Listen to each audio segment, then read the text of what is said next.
અરવિંદ કેજરીવાલની ધરપકડના વિરોધમાં આજે આમ આદમી પાર્ટીએ પ્રતિક ઉપવાસનું આયોજન કર્યું હતું, જેમાં દિલ્હી, પંજાબ સહિત ગુજરાતમાં પણ આ વિરોધ પ્રદર્શન કરવામાં આવ્યું હતું. આવો જોઈએ આ રિપોર્ટ. નમસ્કાર, હું છું હિમાની. આપ જોઈ રહ્યા છો ન્યૂ ગુજરાતી ન્યૂઝ.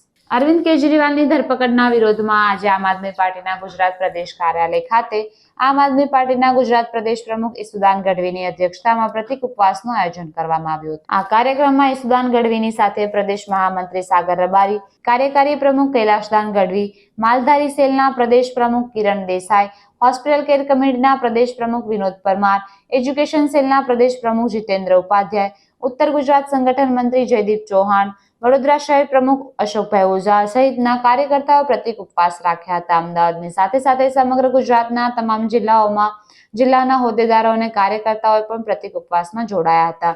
આ પ્રતિક ઉપવાસ દરમિયાન આમ આદમી પાર્ટીના ગુજરાત પ્રદેશ પ્રમુખ ઈસુદાન ગઢવીએ પોતાની વાત રજૂ કરતા જણાવ્યું હતું કે અરવિંદ કેજરીવાલથી ડરીને નરેન્દ્ર મોદી અને ભાજપે ષડયંત્ર રચીને વિચાર્યું હશે કે આમ આદમી પાર્ટીના મોટા નેતાઓને જેલમાં નાખીને આમ આદમી પાર્ટીને તોડી નાખીએ, પરંતુ આજે તેમના મનસુબા ઉપર પાણી ફરી વળ્યું છે.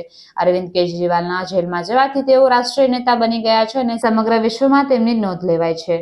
આમ આદમી પાર્ટીમાં ન હોય તેવા લોકો પણ કેજરીવાલને સમર્થન આપી રહ્યા છે. ત્યારે આજે સમગ્ર દેશભરમાં એક દિવસના પ્રતિક ઉપવાસનું આયોજન કરવામાં આવ્યું છે, જેના ભાગરૂપે આજે ગુજરાતના પ્રદેશ કાર્યાલય ખાતે, ભાવનગર અને ભરૂચ લોકસભા ખાતે તેમજ અલગ અલગ જિલ્લાઓમાં પણ લાખો કાર્યકર્તાઓ આજે એક દિવસે પ્રતિક ઉપવાસ કરીને અરવિંદ કેજરીવાલને સમર્થન આપ્યું છે. આવી જ નવી માહિતી માટે જોડાયેલા રહો ન્યૂ ગુજરાતી ન્યૂઝ પર.